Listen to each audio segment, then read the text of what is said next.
1 октября в деревне Бортом откроется фельдшерско-акушерский пункт. Об этом сообщили во время инспекции первого зампреда правительства Коми Эльмиры Ахмеевой в Сысольский район. Уже закуплено новое оборудование, здание подключили к коммуникациям. А в селе Кунев вскоре откроется новый корпус психоневрологического интерната. Подробнее Иван Бричевский. Сысольский район, село Кунев. Сегодня здесь готовится к открытию новый корпус психоневрологического интерната «Сила жизни». Раньше на его месте было старое деревянное здание, которое не соответствовало санитарным и противопожарным нормам. В 2019 году в рамках национального проекта «Демография» принято решение построить новое. В этом корпусе очень много реабилитационных кабинетов. Здесь будут все с охраной больные, это будут все ходячие. Соответственно, маломобильной группы здесь не будет, ввиду того, что здесь очень много помещений для того, чтобы мы их научили адаптироваться к жизни в обществе. Здесь очень много помещений. Это тренажерные спортивные залы, это кабинеты социально-трудовой реабилитации, социально-бытовой адаптации, музыкальных занятий, компьютерный класс.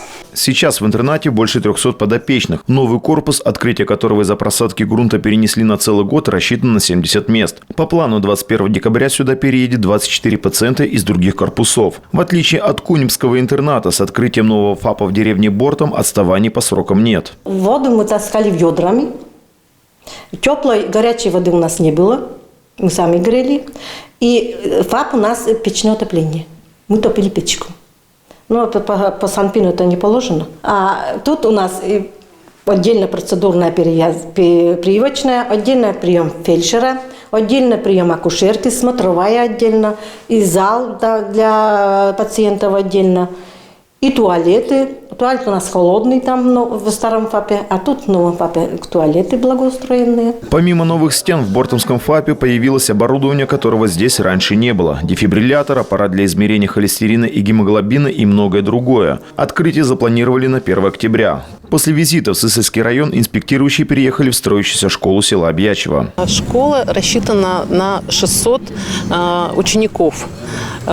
Планируется, что старое здание школы, которое выстроено в 70-х годах, будет реорганизовано. Деревянные части будут убраны, каменная часть, в ней будет проведен капитальный ремонт. И там будут учиться дети младшего школьного звена. В новом здании будут учиться дети с 5 по 11 классы. Школа будет комфортной, широкие светлые помещения, рядом современный стадион. Строительство идет без выходных, однако к качеству работы есть некоторые замечания. Министром строительства и мной, и коллегами из прокуратуры, кто сегодня входит в состав нашей, так скажем, делегации по осмотру объектов, тоже необходимо такую хозяйственность предусмотреть, прибраться. Но, как обещают, благоустройство будет закончено к 1 сентября. Контур тепловой будет закончен в середине сентября. Обязательно еще раз приеду с визитом, контрольным визитом, с проверки и при необходимости принятия мер. По срокам отставания 3 недели, не успевая с благоустройством. Впрочем, подрядчик утверждает, что объект сдаст по плану в декабре этого года. Иван Беричевский, Павел Люлянмин, телеканал Юрган.